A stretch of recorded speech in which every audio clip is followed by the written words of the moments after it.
Buenas tardes.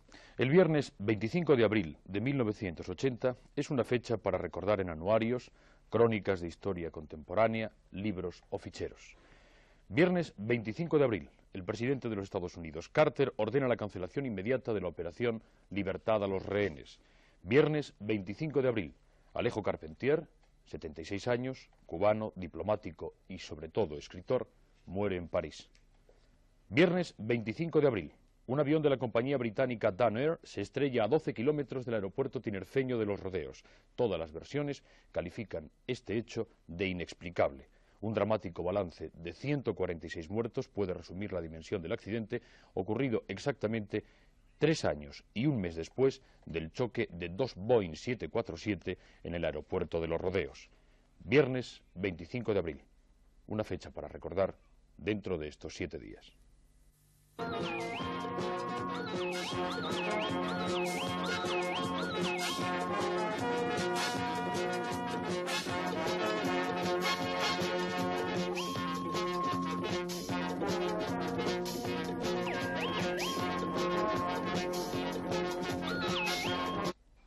Si ha habido una palabra repetida estos 7 días, esa palabra, sin duda alguna, ha sido la palabra crisis.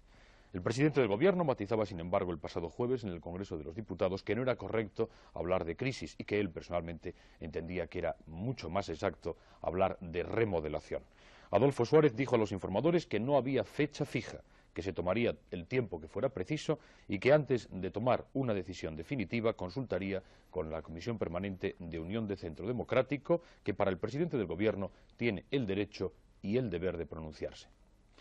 Los rumores o los comentarios han sido a lo largo de estos 7 días de lo más variado, pero a decir verdad muy poco se sabe de la solución final, aunque todo haga prever que habrá una nueva vicepresidencia para asuntos autonómicos.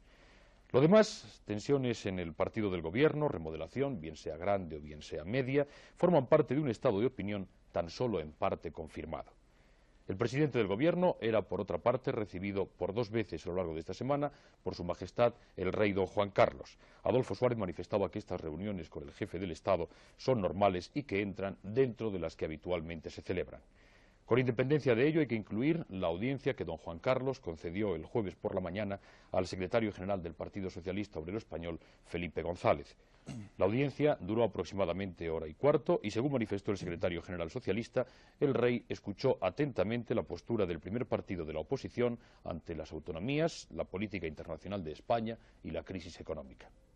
El rey, por otra parte, recibirá mañana lunes al líder de Alianza Popular, Manuel Fraga Iribarne, que esta misma semana se entrevistaba en la Moncloa con el presidente del Gobierno, Adolfo Suárez. Esta misma semana también se conocía la composición del nuevo gobierno de Euskadi y en segunda votación el Parlamento catalán elegía como presidente de la Generalitat a Jordi Pujol. Si a todo lo anterior se añade la suspensión del habitual Consejo de Ministros de los viernes y el anuncio del debate político en el Congreso fijado para el próximo día 13 de mayo, tendremos gran parte de las piezas que han compuesto y atraído la atención en estos 7 días, aunque la noticia la daba a las 7 de la mañana, hora de Washington, James Earl Carter.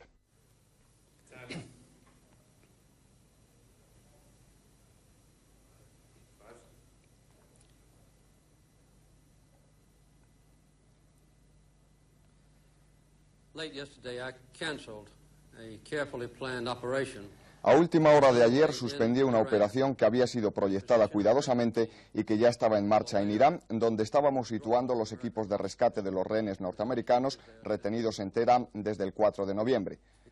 Un fallo de los sistemas del helicóptero de rescate hicieron necesario suspender la misión. Durante la retirada, 2 de nuestros helicópteros chocaron.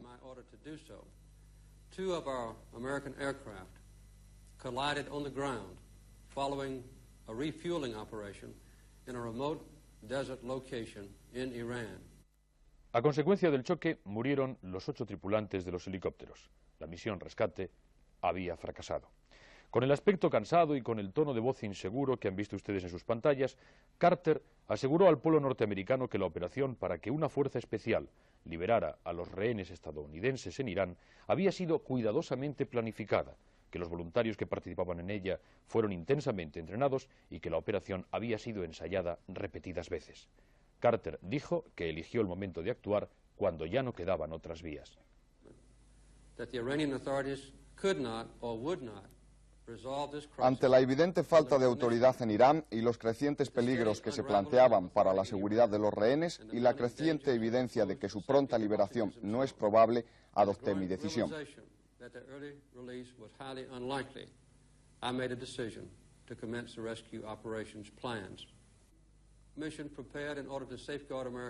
Ordené que se llevase a cabo esta misión de rescate con el fin de proteger las vidas americanas, proteger los intereses nacionales y reducir las tensiones en el mundo que se han ocasionado entre muchas naciones mientras continúa esta crisis. It was my decision to cancel it when problems developed in the placement of our rescue team for a future rescue operation.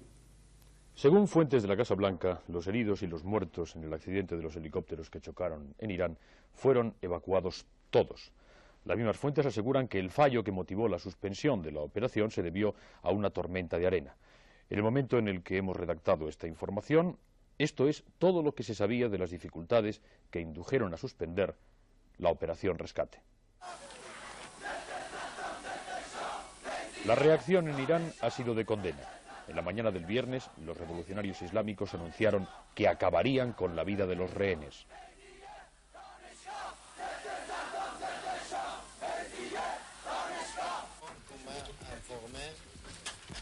Horas más tarde, el presidente Banissar anunciaba que la vida de los rehenes no corría peligro.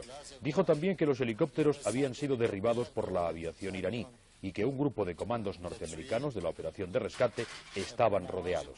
Según Banissar, el gobierno iraní conocía desde el jueves el intento de asalto y las Fuerzas Armadas esperaban a los asaltantes.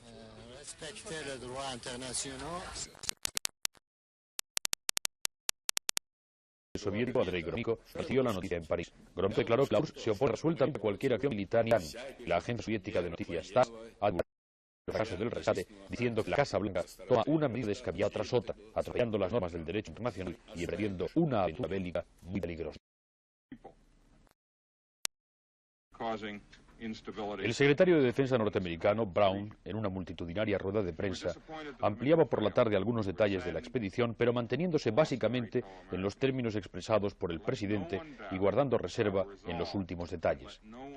Se sabe que la expedición partió de Egipto, hizo escala en Bahrein y después llegó hasta la base elegida para la operación situada en el desierto de Qadir, cerca de la aldea de Tabas, no lejos de Teherán. No se ha dicho el nombre de la unidad que intervino, pero se cree que el nombre clave era Delta 02 Azul, formada por unos 100 hombres. La causa del fracaso fue, según Brown y según otras fuentes norteamericanas, una tormenta de arena que inutilizó a 3 helicópteros de los desplazados al desierto de Qadir. A última hora de la tarde del viernes, fuentes iraníes anunciaron que los americanos se habían dejado en Irán 5 helicópteros y 2 aviones Hércules C-130. El ayatolá Jomeini declaraba que cualquier nueva tentativa estúpida por parte de los Estados Unidos significaría la muerte de los rehenes. Quizá esta versión que les hemos ofrecido de los hechos sea el auténtico relato de los acontecimientos, pero en el momento de grabar este programa nadie sabe a ciencia cierta toda la verdad de lo acontecido. Solo desde Israel se ha aportado un hecho nuevo y que en alguna forma quizá podría clarificarlo todo. Según Israel, los soviéticos localizaron desde sus estaciones de radar situadas en Afganistán la presencia de aviones estadounidenses. Entonces advirtieron a Washington del hecho para que cancelaran la operación, advirtiéndoles de que en caso contrario darían cuenta de ello a las autoridades iraníes. Bien puede ser una explicación a lo que sin duda ha sido el acontecimiento informativo más relevante de esta semana.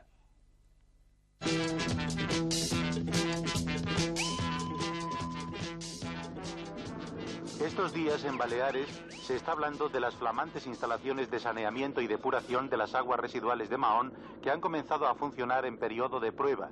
Como se sabe, el puerto de Mahón, en la isla de Menorca, el mejor puerto natural del Mediterráneo, venía sufriendo un altísimo grado de contaminación de sus aguas debido a los vertidos residuales que allí desembocaban. Con estas nuevas instalaciones, los productos contaminantes son previamente tratados por una depuradora para luego ser lanzados a través de un emisario submarino a 1 kilómetro de distancia de la costa fuera del puerto. La contaminación había alcanzado cotas peligrosas. debido a la longitud y resguardo del puerto, y ya se había prohibido oficialmente extraer las sabrosas almejas que allí abundan para evitar riesgos. Ahora la situación podrá normalizarse paulatinamente gracias a estas instalaciones de saneamiento y depuración y al control que sobre las aguas del puerto ejerce una estación laboratorio oceanográfico en la cual funcionan modernos instrumentos de investigación, así como una barca que se ocupa de extraer muestras de diferentes puntos del puerto de Mahón para ser analizadas y estudiadas. Este año, la tradicional, colorista e inigualable Feria de Abril sevillana venía rodeada de disputas y controversias. El real de la feria se abría, sin embargo, una vez más en estos 7 días. La Feria Abrileña de Sevilla, montada sobre cerca de 30.000 metros cuadrados de dorado albero, ha tenido este año unos comienzos titubeantes. La polémica sobre la calle del infierno, que ha dejado a los niños sin sus habituales distracciones de carruseles y tío-vivos, influyó sin duda en ese desgano inicial, que se ha ido venciendo mientras avanzaba la semana, aunque la guerra abierta entre ayuntamiento y feriantes está todavía al rojo vivo. Efectivamente, los feriantes son los únicos culpables de que en este año 1980 la Feria de Abril no cuente con calle del infierno por la actitud irracional e intransigente que han adoptado en el tema. Estos señores se han opuesto sistemáticamente a que el ayuntamiento construyese una fila de casetas absolutamente necesaria para la ampliación de nuestra feria.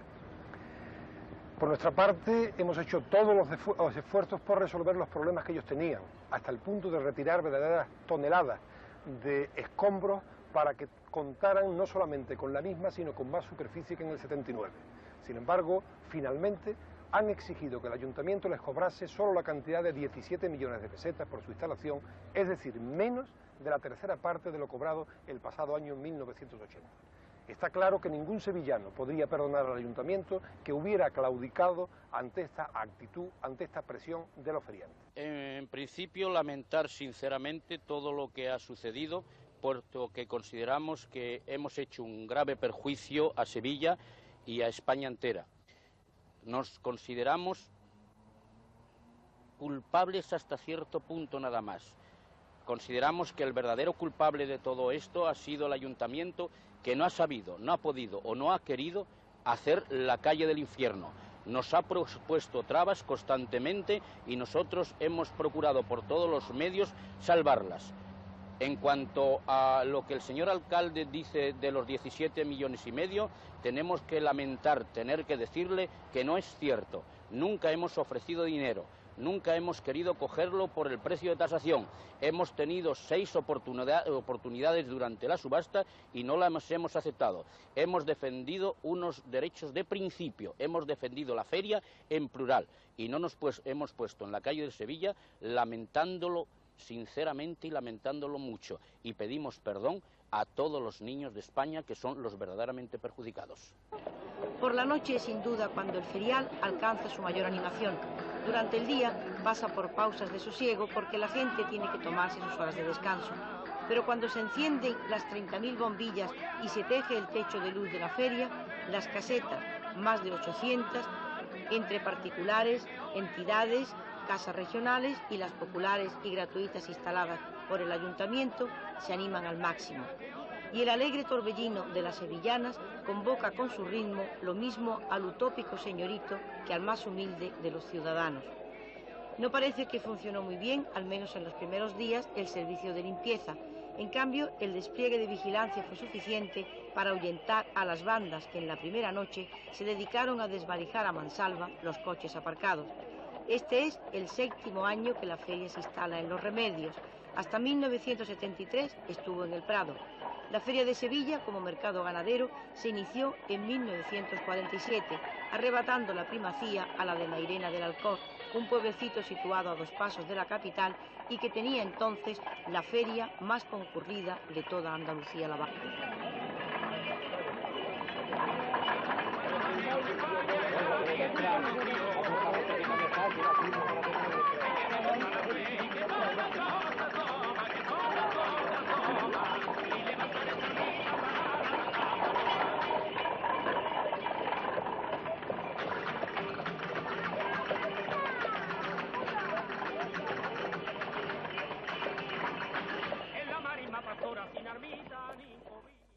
El jueves 24 el Parlamento de Cataluña elegía en segunda votación a Jordi Pujol como presidente de la Generalitat. El nuevo honorable obtuvo los votos de su partido, Convergencia y Unión, de Centristas de Cataluña, UCD, y de Esquerra Republicana, y en contra del PSC-PSOE, PSUC y PSA. Jordi Pujol, líder de la coalición política catalana Convergència i Unió, es el nuevo presidente de la Generalitat de Cataluña. Es el presidente número 115 de los que ha tenido la secular institución catalana y sucede a Josep Tarradellas, que ha sido presidente a lo largo de un dilatado periodo que comprendió el exilio y la reinstauración del órgano catalán de autogobierno. Jordi Pujol fue elegido por los diputados del Parlamento catalán, en segunda votación, el jueves día 24 de abril, y exactamente a las 10:17 de la noche. Consiguió la mayoría absoluta de sufragios, con 75 votos a favor y 59 en contra, al sumarse a los votos de su propia formación política, los de Esquerra Republicana de Cataluña y de Centristas de Cataluña, UCD. Votaron en contra, según habían anunciado, socialistas de Cataluña, los comunistas del PSUC y los 2 diputados del Partido Socialista Andaluz. El camino hacia la presidencia de la Generalitat de Jordi Pujol se inició definitiva y arrolladoramente a raíz del resultado de las elecciones al Parlamento catalán celebradas el día 20 de marzo último. Sorprendentemente para muchos observadores políticos, que daban por descontada una victoria de los socialistas, fue en cambio Convergència i Unió la formación política que venció de forma clara y terminante. Así, de los 135 escaños del Parlamento catalán, 43 fueron para Convergència i Unió.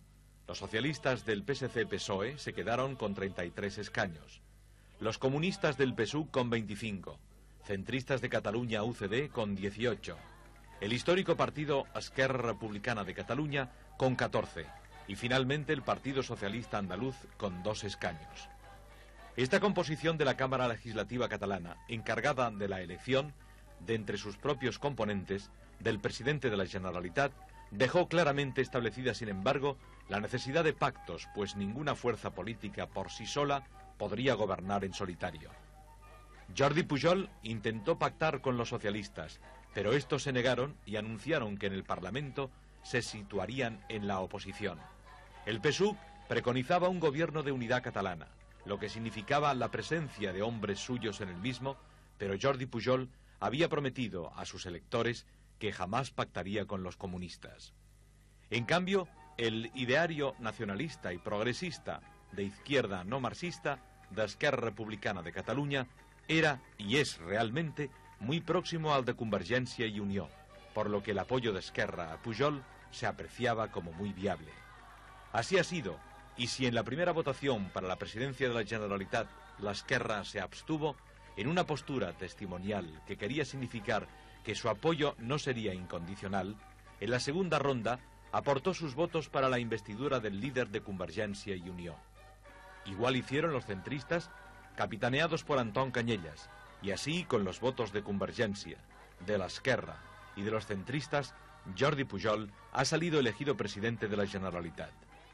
Su programa político de gobierno, anunciado en el Parlamento, será nacionalista y de centro-izquierda. No abdicará de ninguna prerrogativa autonómica para Cataluña e irá a la necesaria revisión del estatut que eleve los actuales techos que tiene la autonomía catalana, dentro siempre de la Constitución española y de la solidaridad con los restantes pueblos de España. Su gobierno será de progreso en lo social y enmarcado en lo económico dentro del concepto de modelo de sociedad europea occidental donde Cataluña y España están inmersas. En una semana y más cargada de noticias como esta, son muchos los hechos informativos con honores de primera página y muchos también los nombres destacados. Arte, política y deporte compitieron en los teletipos, la prensa, la radio y la televisión. Robert Motherwell nació en Washington en 1915, hijo único de un banquero. Tras estudiar filosofía en Los Ángeles y en Harvard, a los 25 años ya era conocido como pintor. A partir del 1942 se establece definitivamente en Nueva York y dirige el movimiento Dada en los Estados Unidos. Como creador de la Escuela de Arte de Nueva York y con una pintura fuera de lo normal, es considerado como uno de los pintores más significativos de este siglo. Motherwell expone estos días en Madrid, en la Fundación Juan March, y en la inauguración, a la que asistió el propio artista, Rafael Alberti leyó un poema que ha escrito expresamente para esta ocasión, titulado Negro Motherwell, ya que este es el color empleado insistentemente junto con el blanco y el rojo. La parte más visitada de la exposición es, sin duda, la ilustración que el pintor ha hecho de un poema de Alberti. La pintura de Motherwell, filósofo, escritor y conferenciante, fue definida por él mismo en una rueda de prensa. Lo que de mí sale cuando pinto es siempre instintivo. La pintura, como la poesía, es una metáfora y es imposible establecer una correlación exacta entre la metáfora y la realidad. Siempre hay solo una aproximación. No puede decirse que la serie de España en mi obra corresponda literalmente a España. Simplemente yo la veo así. El problema para un pintor, dice irónicamente Motherwell, no es la pintura, sino la forma de aplicarle los títulos. La duración media de los últimos gobiernos italianos está establecida en 6 meses.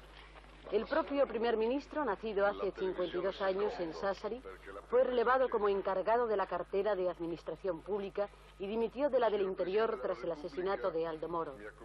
En agosto del pasado año fue encargado de formar gobierno y el 20 del pasado mes presentó su dimisión. El presidente de la República Italiana, Alessandro Pertini, le ha vuelto a confiar la formación de un nuevo gabinete que el democristiano Cossiga ha presentado esta semana ante la Cámara de Diputados, recibiendo el voto de confianza de la misma por una mayoría de 335 votos contra 271 conseguidos con el apoyo de la Democracia Cristiana, el Partido Socialista y el Republicano. En la gestión presentada por el segundo gobierno Cossiga, los temas principales a resolver son el terrorismo, la inflación y el paro. Se querían en un lecho navío. Cuando en el ambiente predomina el lenguaje pasota, es de destacar el nombre de quien defiende con fuerza la pureza del castellano. Este nombre es el del madrileño Dámaso Alonso y Fernández de las Redondas, presidente de la Real Academia de la Lengua, quien a sus 81 años, en el Congreso de Academias de la Lengua, celebrado en Lima, se ha manifestado con optimismo respecto al futuro de nuestra lengua. Recalcó que conviene defender la fonética, sobre todo en los términos aplicables a nuevas tecnologías, y considerar los casos que justifican la incorporación de nuevas palabras al léxico común en función de las necesidades del desarrollo del idioma. Alcalá de Henares ha sido escenario y los reyes de España anfitriones en el acto de concesión del Premio Miguel de Cervantes de Literatura, considerado por muchos como el Nobel de la lengua castellana. El otorgamiento del mismo ha recaído en las personas y en los nombres del santanderino Gerardo Diego Zendoya y el bonaerense Jorge Luis Borges, ambos octogenarios, quienes a través de su obra han logrado en vida la categoría de clásicos. Otro nombre relacionado con el Premio Miguel de Cervantes, él fue el primero en conseguirlo cuando se instauró en 1977, es el del cubano Alejo Carpentier. A los 76 años ha dejado de existir en París, donde tenía instalada su residencia, ya que desde 1966 ejercía como ministro consejero para asuntos culturales de la embajada de su país. Estaba casado con Lilia Esteban y era hijo de un arquitecto francés y madre rusa. Carpentier, propuesto el año pasado para el Premio Nobel, escribía de madrugada con bolígrafo. En la madrugada del pasado viernes, hecho el relevo del Miguel de Cervantes, dejó para siempre la literatura de la vida. El ministro de Asuntos Exteriores soviético, Andrei Andreevich Gromyko, de 71 años, casado y padre de 2 hijos, es figura de actualidad esta semana en los medios políticos internacionales por su visita a París, la primera que realiza al mundo occidental tras la invasión de Afganistán. La visita ha sido calificada de difícil, ya que no se espera que el gobierno francés rectifique su postura inicial sobre el tema afgano, ni que tampoco ceda a las pretensiones que se presuponen por parte de la Unión Soviética de separar a los países de Europa Occidental de Estados Unidos. París está convencido de que las dos grandes potencias volverán a encontrarse, probablemente después de las elecciones norteamericanas, e intenta mantener el diálogo con el fin de evitar el final definitivo de la coexistencia pacífica. Al irlandés de 66 años George Henry Morris Killanin no se le presentan fáciles las cosas en la 22ª edición que se avecina de los Juegos Olímpicos. Como presidente del Comité Olímpico Internacional, ha decidido entrevistarse directamente con los presidentes de Estados Unidos y de la Unión Soviética, tras las reuniones que el comité, presidido por él, ha celebrado en Lausana, donde se han analizado las cuestiones que amenazan la celebración de la Olimpiada 1980, prevista entre los días 19 de julio y 3 de agosto en Moscú. El comité ha hecho público un comunicado en el que, ante todo, manifiesta la necesidad de despolitizar los Juegos. En el comunicado se lee que las Olimpiadas pertenecen al Comité Olímpico Internacional y no al país anfitrión, y subraya que los Juegos son una serie de competiciones entre individuos y no entre países. Mientras en Teherán un fallido intento de rescate de los rehenes norteamericanos de la embajada sobrecogía a la opinión mundial, en Bogotá el panorama de la embajada dominicana parece despejarse en estos 7 días. La posibilidad de que 30 guerrilleros y unos 20 rehenes abandonen el país a bordo de un avión cubano ya no es una simple especulación. El embajador de la República Dominicana y la señora de Mayol tienen el honor de invitar a la recepción que con motivo de su fiesta nacional se celebrará el miércoles 27 de febrero de 1980 de 11 a.m. a 1 p.m. Carrera 30, número 4646. La fecha, el 27 de febrero. El lugar, Bogotá, capital de la República de Colombia. Hora, las 12:15 de la mañana. La noticia, 30 guerrilleros armados irrumpían en la embajada dominicana y tomaban como rehenes a las 53 personas que en ese momento asistían a una recepción para celebrar la fiesta nacional de la República Dominicana. Un grupo de guerrilleros había esperado en el antejardín de la embajada jugando al fútbol, mientras otros conseguían entrar como invitados en la recepción. Hoy, exactamente 2 meses después, 23 personas permanecen todavía como rehenes en el interior de la embajada, entre ellos los embajadores de Estados Unidos, México, Brasil, Guatemala, Haití, Venezuela, Israel, Santo Domingo, Suiza y Egipto. Además, están el encargado de negocios de Bolivia y el nuncio de su santidad, Angelo Acerbi. En el momento del asalto a la embajada, 2 personas consiguieron huir por la puerta trasera. El embajador ruso y el polaco se salvaron del secuestro porque abandonaron la recepción muy pronto, y los de Francia y España porque llegaron tarde a la recepción. La acción militar para defender el edificio fue espectacular pero inútil.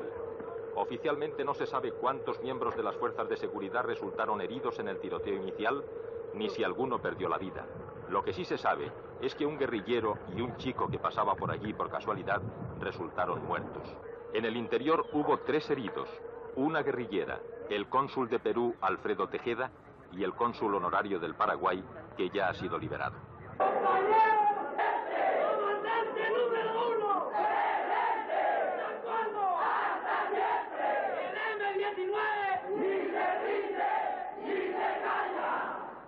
Los autores del secuestro son 30 hombres y mujeres que pertenecen al M-19, el único grupo armado que en Colombia realiza actividades guerrilleras en zonas urbanas.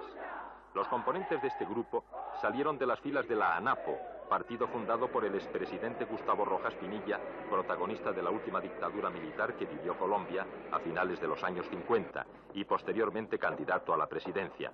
Se da la casualidad, además, que el M-19 se nutrió de miembros escindidos de grupos de la guerrilla rural. El movimiento tomó su nombre del día 19 de abril, cuando hizo su aparición en el panorama colombiano.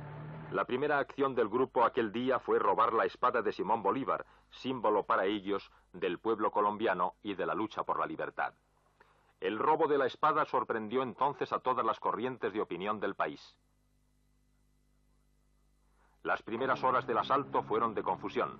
La radio, que transmitía en directo lo que pasaba en la embajada, recibió la orden de interrumpir sus informaciones a las 3 de la tarde. Desde entonces, la radio y la televisión solo han podido emitir los comunicados oficiales que envía el Palacio de Gobierno. El primer negociador enviado por el gobierno a la embajada fue el antiguo ministro de Asuntos Exteriores, Alfredo Vázquez Carrizosa. Aquí lo vemos, pañuelo en alto, para llegar sano y salvo hasta los guerrilleros y sus rehenes. Los secuestradores le expusieron sus peticiones claramente. La libertad de 311 presos políticos que estaban siendo juzgados en consejos de guerra, 50 millones de dólares y la publicación de un comunicado en los diarios más importantes del mundo en el que se informe sobre las torturas y la violación de derechos humanos en Colombia. El gobierno ofreció como única respuesta un avión para trasladar a los guerrilleros y sus rehenes al país que eligieran. A lo largo de estos 2 meses no se ha producido ningún ultimátum por parte de los guerrilleros. Ante la amenaza gubernamental de una toma militar de la embajada, declararon su intención de volar el edificio con todos sus ocupantes dentro. Los controles de seguridad en torno a la embajada se han ido perfeccionando. Hasta hoy, 5 personas han muerto bajo los disparos de los guardias de seguridad por no respetar los controles de la zona. 75 viviendas de las inmediaciones han sido evacuadas para ser ocupadas en parte por agentes de seguridad, soldados y policías. Al día siguiente de producirse la noticia, unos 600 periodistas del mundo entero comenzaron la guardia frente al edificio. Una semana más tarde, el ejército les obligó a alejarse de allí. El lugar donde residen los reporteros ha sido bautizado con el nombre de Villa Chiva. Chiva en Colombia significa una primicia informativa. En lo que parece más bien un camping de recreo, los periodistas matan las largas horas de espera jugando a las cartas. Algunos se han marchado a El Salvador para cubrir hechos de actualidad y han regresado para seguir esperando. Ninguno, sobre todo si tiene una cámara de fotos o de televisión, puede acercarse ahora a la embajada. Las únicas imágenes que se han obtenido en el interior del edificio son una serie de fotografías hechas por un hombre que había acudido a la recepción para hacer las fotos de los invitados. El 27 de febrero, José Guzmán entró en la embajada sin sospechar que se quedaría en ella más de un mes y conseguiría el mejor documento gráfico de su vida profesional. Guzmán fue liberado y vendió sus fotografías al semanario colombiano Cromos.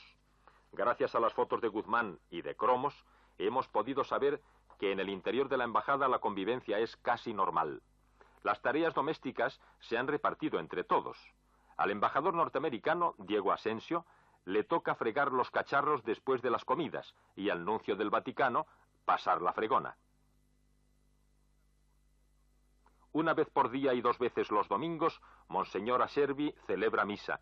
El embajador norteamericano y el de Venezuela comulgan diariamente y algunos guerrilleros asisten a la celebración dominical, unos para vigilar y otros para participar.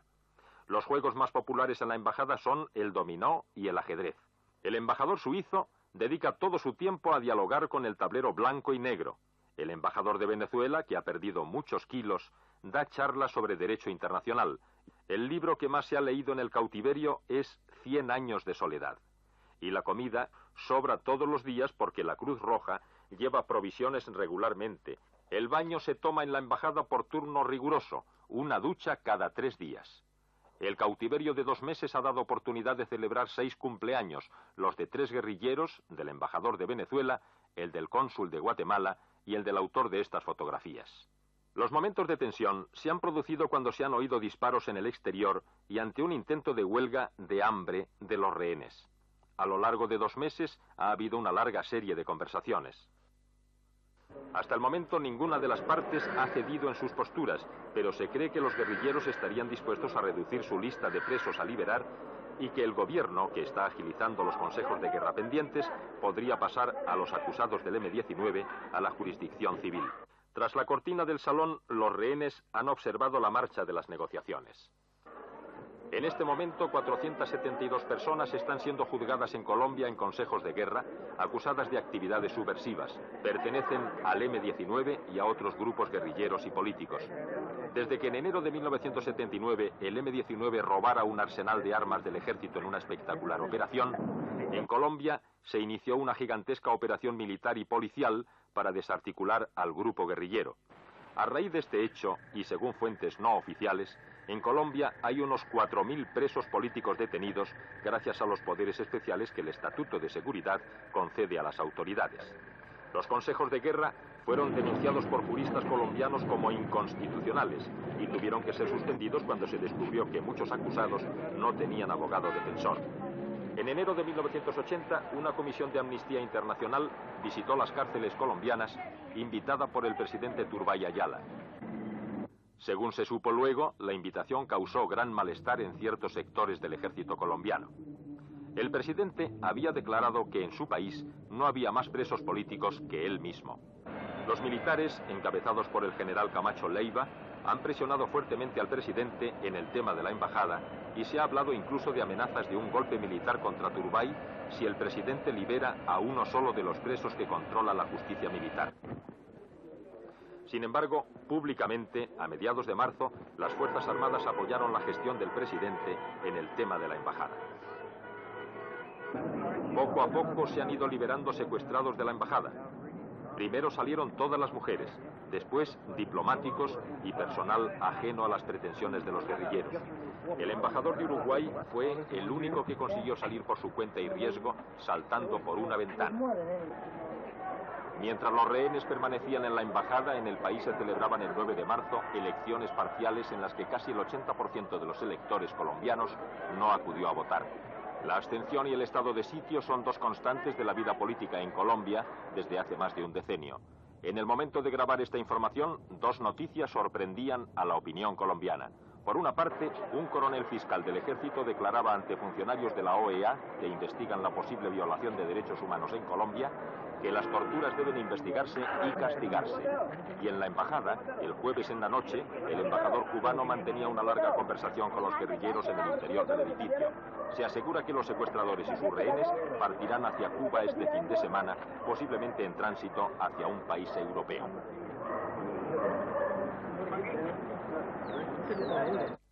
La fecha del 23 de abril es toda una fecha para la historia. Día del Libro en conmemoración de la muerte de Miguel de Cervantes. Día de San Jordi en Cataluña, conmemoración que también se celebra con el regalo de un libro. En Castilla se conmemora la derrota de los comuneros en Villar y en Aragón la fiesta de San Jorge se hace hoy fiesta de la autonomía y nuestro centro en Zaragoza ha preparado este reportaje sobre el Día de Aragón.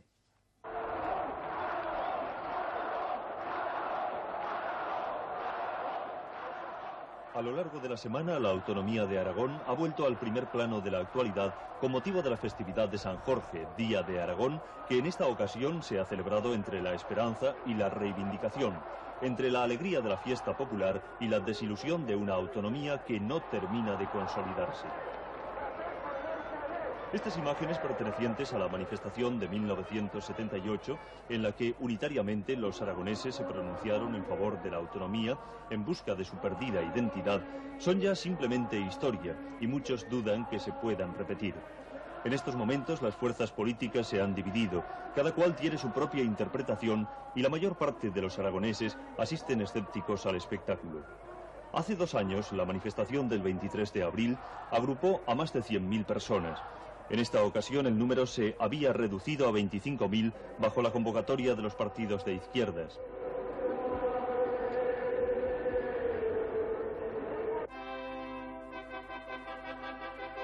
Hasta 1707, Aragón fue un reino independiente con instituciones propias, que desaparecen con el decreto de nueva planta de Felipe IV, quien suprime los fueros. Desde entonces Aragón no es nada más que un nombre en el que se agrupan 3 provincias, Zaragoza, Huesca y Teruel, pero sin ningún tipo de instituciones comunes. No será hasta 1936 cuando se intenta recuperar la propia personalidad histórica, elaborando un anteproyecto de Estatuto de Autonomía que se presenta un 1 de mayo en la localidad de Caspe. El estallido de la Guerra Civil relega el tema al olvido. Tras las primeras elecciones democráticas, el Gobierno, en su reunión del 11 de marzo de 1978, aprueba la concesión de la preautonomía para Aragón, junto con las de Galicia, Valencia y Canarias. Habían pasado 270 años y Aragón volvía a recuperar su personalidad colectiva, creándose como organismo aglutinante a la Diputación General de Aragón. Son tiempos felices. La Diputación General va asumiendo poco a poco distintas transferencias por parte de la Administración Central, pero no cuenta con suficiente estructura ni experiencia como para asumirlas plenamente. A nivel de calle se van sedimentando los ánimos. El camino de la autonomía no es la fórmula mágica para resolver los problemas al instante. Por otra parte, nadie ha explicado con claridad cuánto dinero van a costar las autonomías. Durante el último verano se van perfilando las posiciones. Se habla de la redacción del estatuto y los alcaldes turolenses de UCD se adelantan.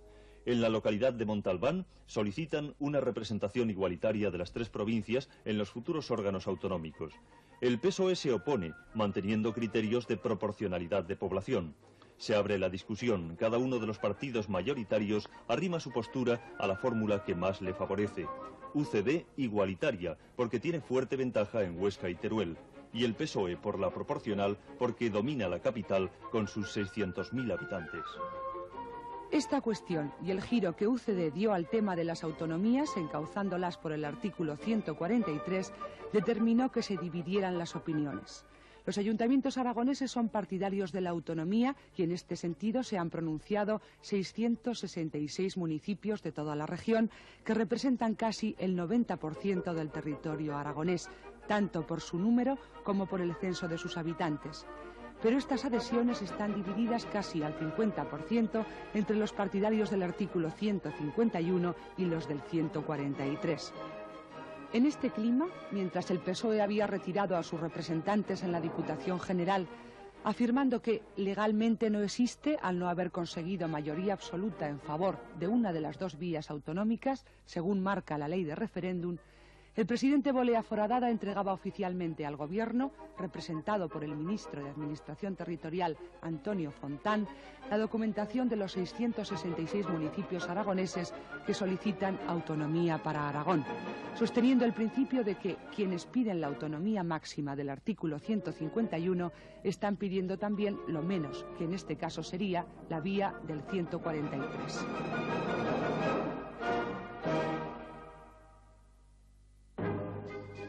Pero, ¿qué opinan de todo esto los aragoneses? Es difícil de interpretar. Se puede afirmar por elevación que preocupa la posible discriminación de Aragón frente a otras regiones que ya han conseguido su autonomía y forman parte de sus fronteras, Euskadi y Cataluña. Al aragonés le preocupa que se siga olvidando su cultura y su historia, que sus tierras sigan sometidas a la grave sangría de la emigración, empobreciéndose cada vez más, mientras su única riqueza, el agua del Ebro, puede también perderse antes de haber fecundado los campos de la región.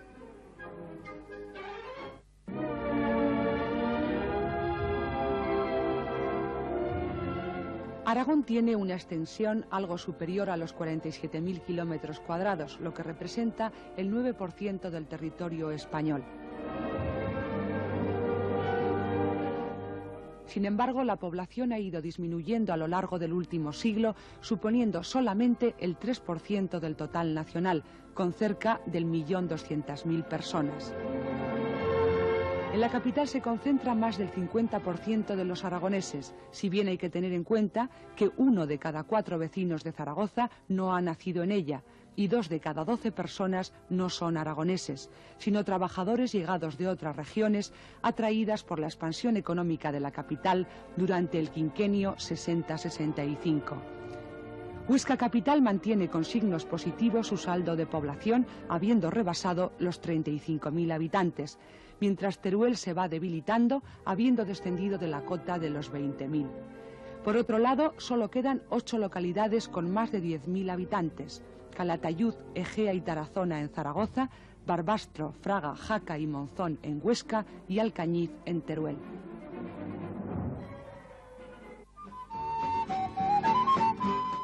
Los aragoneses trabajan casi a partes iguales en los 3 sectores, agrícola, industrial y de servicios. Actualmente el desempleo se calcula en cerca de 20.000 personas.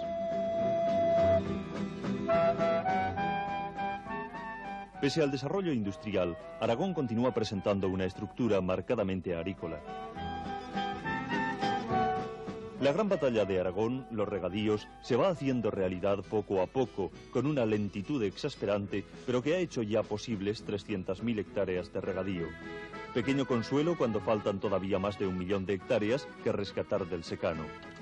En el sector industrial trabajan 1/3 de los aragoneses, siendo el subsector más importante el metalúrgico, ubicado en Zaragoza.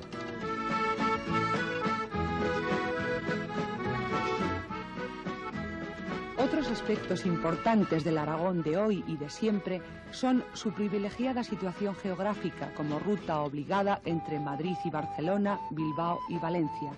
Quizá por eso sus carreteras nacionales son modernas y bien trazadas, mientras su red viaria interprovincial y la ferroviaria son especialmente deficientes.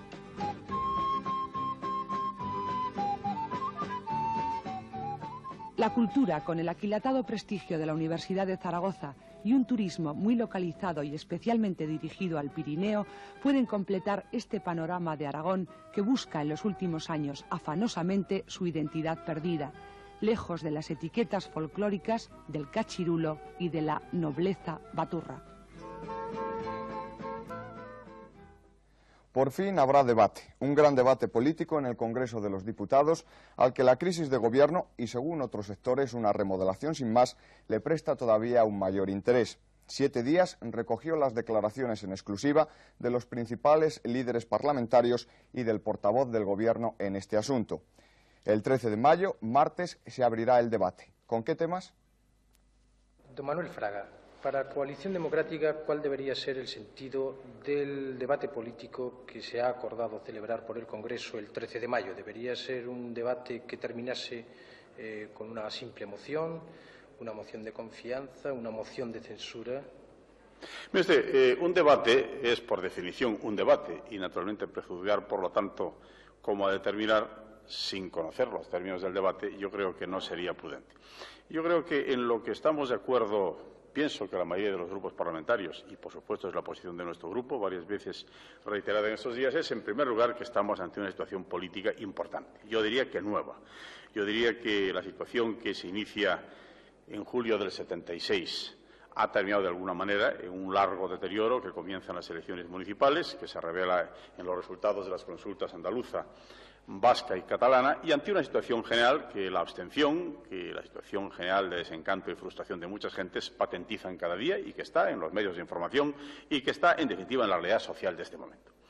Segundo, en esta segunda etapa hay que entrar con todas las consecuencias. No es un problema de astucias, no es un problema de ver quién es más listo. Es decir, vamos a ver si seriamente los grupos que han intentado, pienso que todos de buena fe, aunque de distintas posiciones, dar una entrada a España en el marco constitucional, en el marco europeo, tienen que decidir también que las cosas se hagan en serio y no solo en palabras, y que los grandes problemas que con razón preocupan a muchos españoles, la situación de las autonomías, el peligro indudable separatista en alguna parte del territorio español, la gravedad de los incidentes terroristas y, por supuesto, el deterioro general de la seguridad ciudadana, la situación muy seria de la economía y, sobre todo, la falta de ilusión y de incentivos para nuevas inversiones, que es causa, a su vez, de un paro creciente, paro que es particularmente grave en los menores de 21 años y los que piden un nuevo trabajo. Todas estas cuestiones, algunos temas serios, inmediatos, urgentes de política exterior, deben ser objeto de un debate serio, no de una larga enumeración de buenas intenciones, como ocurrió en el debate de investidura, sino en decir, señores, hasta aquí hemos llegado, vamos a plantear de aquí a fin de año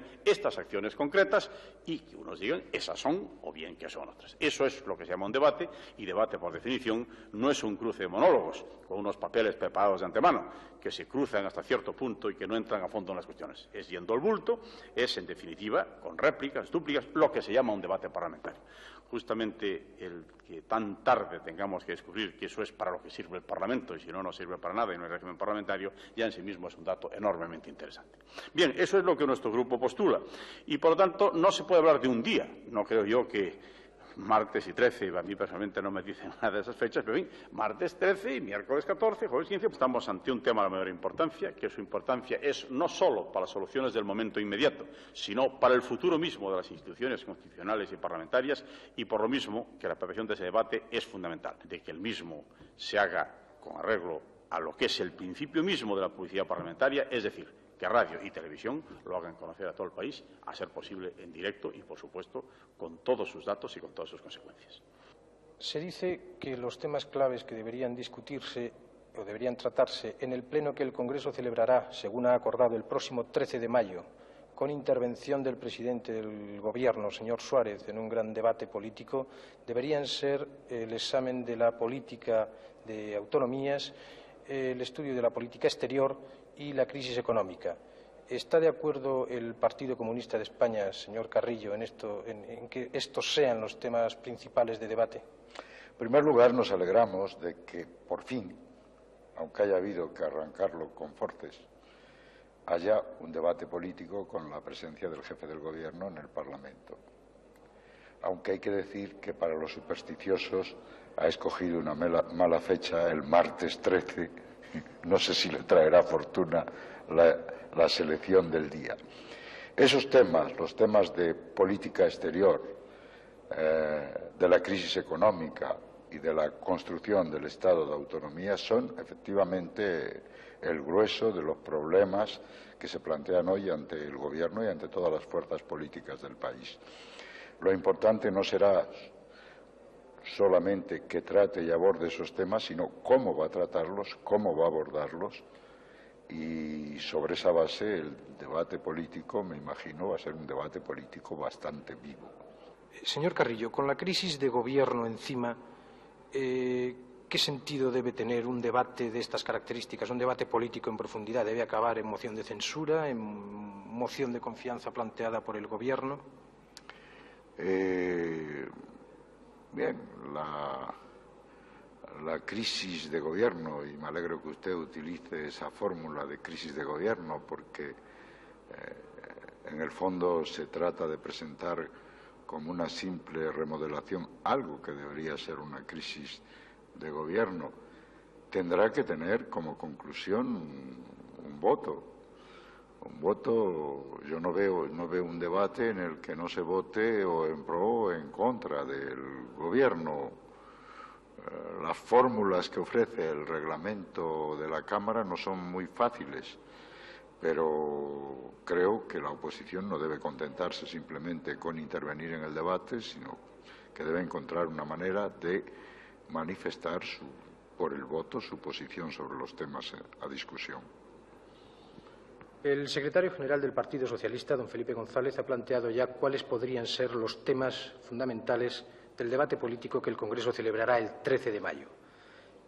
Sin embargo, ante la crisis de gobierno, ¿no cambia el sentido de este debate?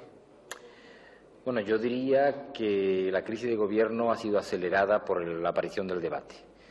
Los resultados electorales en Andalucía, en Cataluña y en Euskadi creo que han demostrado que el Gobierno tenía necesidad de ir al Parlamento y hablarle al país y decirle qué está pasando y cuáles son los problemas que hay realmente en el país. No se quería llegar a una remodelación profunda del Gobierno y ante la aparición del debate, a mi juicio, el presidente del Gobierno, Adolfo Suárez, ha querido venir aquí disfrazando el debate detrás de algo que es la explicación de una remodelación. Lo que pasa es que yo creo que ofrecer a la oposición la cabeza de un ministro, en este caso la de Fontán, no ha resultado tan fácil como parecía para el propio Gobierno, donde se deduce que el Opus no está tan débil como algunos creían y entonces de Fontán pues se ha visto que se ha tirado algunas cabezas más. Y esa operación, que en principio fue muy débil para disfrazar lo que debe ser un debate profundo, ha quedado en una remodelación gubernamental que desde luego no resuelve los problemas de este país. Ese nuevo sentido del debate plantea también que debe tener unas consecuencias diferentes que la mera explicación de un reajuste ministerial. ¿El PSOE estaría dispuesto a concluir el debate de otra manera de como hasta ahora han ocurrido estas cosas? ¿Estaría dispuesto, por ejemplo, a plantear una moción de censura, asumiendo una responsabilidad de oposición? Bueno, nosotros evidentemente estaríamos dispuestos a plantear una moción de censura al Gobierno. Lo que pasa es que la democracia de nuestro país es una democracia muy reciente y se entiende difícilmente que un partido que no tenga detrás después los votos suficientes para imponer otro gobierno practique la censura al gobierno establecido. Entonces, nosotros lo que desde luego no queremos es que el debate quede como en otras ocasiones, que el presidente del gobierno haga un discurso preparado con unos folios escritos, haciendo una especie de filosofía, diciendo puedo prometer y prometo, diciendo lo del que es norma en la calle hay que llevarlo al Parlamento como norma. Queremos que se entre en los problemas del paro, los problemas de la autonomía, los problemas económicos del país, pero que se entre y dando soluciones. Lamentablemente, si el Gobierno no es capaz de dar esas soluciones, a nosotros nos quedan dos alternativas, o plantear unas mociones, resultados que obliguen al Gobierno y que se puedan sacar en la Cámara, o la moción de censura con la posibilidad o no, ahora mismo difícil, de que pueda haber una mayoría como para componer otro Gobierno desbancando a este, porque ahora mismo la mayoría la tiene UCD con Coalición Democrática. Pero por otra parte hay un objetivo que a mí me parece sustancial, y es que durante el debate el país se entere de lo que dice cada político. Es decir, que si Adolfo Suárez sale a hacer literatura política y no entra en los problemas, que luego aparezca otro político, los socialistas, por ejemplo, Felipe González, y hable de los problemas y en el lenguaje que la gente quiere oír cuáles son las soluciones a esos problemas. Si eso es televisado en directo, si eso es radiado por Radio Nacional en directo, pues estamos ante una alternativa completamente distinta, porque el país va a saber distinguir entre quien habla en abstracto sin dar soluciones y quien habla de verdad en concreto con los problemas que afectan al país. Yo solo con que el país comprendiera y llegara a él cómo enfoca cada político, cada corriente política los problemas de este país y cuáles son las alternativas que damos los socialistas, con eso me sentaría satisfecho. Don Gabriel Cisneros, secretario general de Relaciones con las Cortes y portavoz de Unión de Centro Democrático. ¿Cómo se plantea el Gobierno la discusión, el gran debate político que el Congreso ha acordado celebrar el próximo 13 de mayo? En principio, el Gobierno está abierto a las iniciativas de los grupos parlamentarios. El próximo martes tendrá lugar en la Junta de Portavoces el acuerdo concreto sobre las modalidades y la forma en que el debate va a instrumentarse. Aventurando una opinión personal, yo estimo que, puesto que debe tratarse de un debate general en el que debe pasarse revista a todas las cuestiones que más inquietan nuestro presente político y que pueden producir mayor preocupación en todos y cada uno de los ciudadanos españoles, el debate debería instrumentarse de forma que permitiera un análisis serio, un análisis profundo de aquel repertorio de 3 o 4 grandes cuestiones que producen esta inquietud. Sin duda, política autonómica, sin duda, orden público, situación económica, quizá política exterior. Señor Cisneros, algunos sectores son de la opinión de que el Gobierno debería concluir este debate, máxime con la coincidencia de un reajuste ministerial, planteando al Parlamento la cuestión de confianza. ¿Comparten ustedes, el Gobierno y Unión de Centro Democrático, esta opinión? Imagino que se tratará desde luego de sectores de la oposición. Pues bien, los sectores de oposición que sostengan este criterio tienen a su alcance un procedimiento escrupulosamente constitucional, escrupulosamente reglamentario y, por supuesto, escrupulosamente democrático para conseguir ese resultado. Que presenten esos sectores una moción de censura, que presenten un voto de censura y que pongan en marcha las previsiones constitucionales en la materia, es decir, que ofrezcan la alternativa de un presidente del Gobierno en condiciones de componer una mayoría suficiente, estable, sólida y coherente que respalde una política alternativa. Esa es, creemos, la práctica democrática y la práctica que se conoce en todos los países occidentales. Lo que no puede hacerse es instrumentar el Parlamento y convertirlo pues, en una mera plataforma de desgaste, en una mera plataforma de confrontación partidaria, fuera, insisto, de esas previsiones constitucionales que claramente apuntan a cuál debe ser la pretensión de la oposición y la conducta de la oposición cuando cuestiona la confianza del Gobierno. Así fueron estos 7 días. Hemos tratado de contarles todo lo que pasó en una semana que se cargó en sus últimos días de información y de acontecimientos. Algunos quedaron fuera por tiempo y otros quedaron fuera por espacio, pero hemos procurado contarles todas las noticias, algo más que las noticias de esta semana de abril. Buenas tardes y hasta dentro de 7 días, en 7 días.